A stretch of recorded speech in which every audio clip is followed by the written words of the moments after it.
Thank you, Aubrey. As we take a look at the cameras behind me, what an incredible event. The Turo cam, you can see St. Charles Ave just snow covered.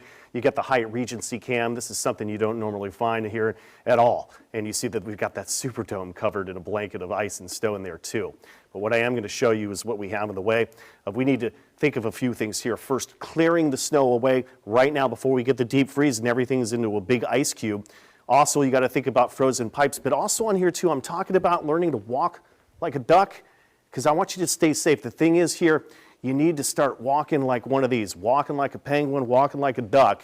And I'm serious here because this is going to be icy for the next several days. You want to have your center of gravity over you, just taking it low and slow out there, because if you walk normally, zip, I've done it myself a number of times, take it easy, take it slow, and try to keep that center of gravity under you. Take a look at the tips one more time, and then I'm going to show you the radar imagery for what we had today, just to cover it one more time. What an event it was. So we had that little light precipitation last night. It wasn't accumulating. Started around sunrise, started to accumulate some of that precipitation right on cue here, started North Shore first. 9 to 10, it was very heavy snow that started to fall. And then we were bringing everything away as we went to about 4 to 5, and by this evening, it was all over and done. But we had the high totals that were explained by meteorologist Derek Sibley right in through the River Parish, Bayou Parish, and right in through the metro corridor.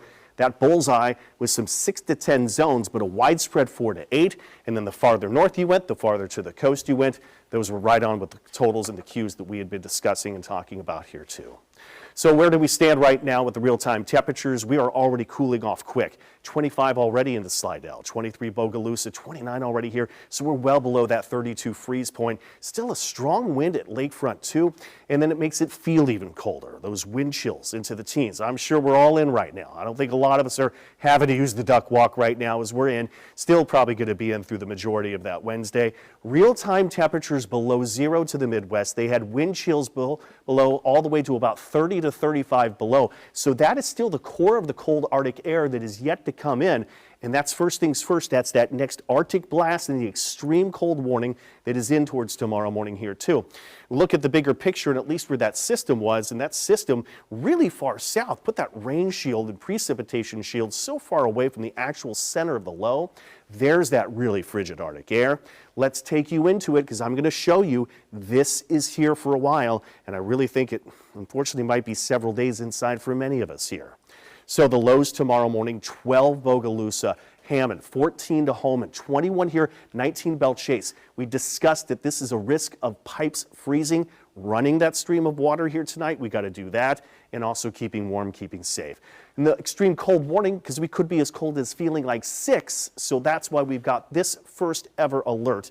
Maybe some fog tomorrow morning, but plenty of sunshine. You think the sunshine, hey, that's great. We start to melt, right? We're going to warm up. No, with all that ice and snow that's on the ground, that's going to reflect a lot of the sun's energy, and it's only going to keep those temperatures just slightly above freezing. A little melt, though, and we go into Thursday morning, right back into pipe freezing danger territory once again, and everything freezes up once again.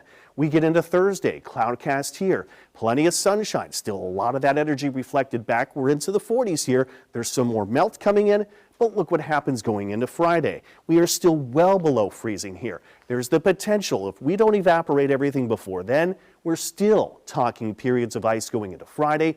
Not until we can really get some 40s to pop out. We're well above freezing here. We'd like to find a lot more strong winds too, aid in that evaporation, get rid of everything here because yeah, we know that we've got anywhere 5, 6, 10, 11. I even heard from viewers 12 inches of snow down in Tahoma. I got your call down there. Well, the thing is that's about 1 to 1.2 inches of water that fell that we have to evaporate after it melts. WDSU first warning weather 7-day forecast, extremely cold, dangerous ice conditions, alert days will extend all the way through Saturday. The thing is, you look ahead to the light at the end of the tunnel, almost 70 by next Monday. All right, the snow was lovely. We're trying to thaw out now.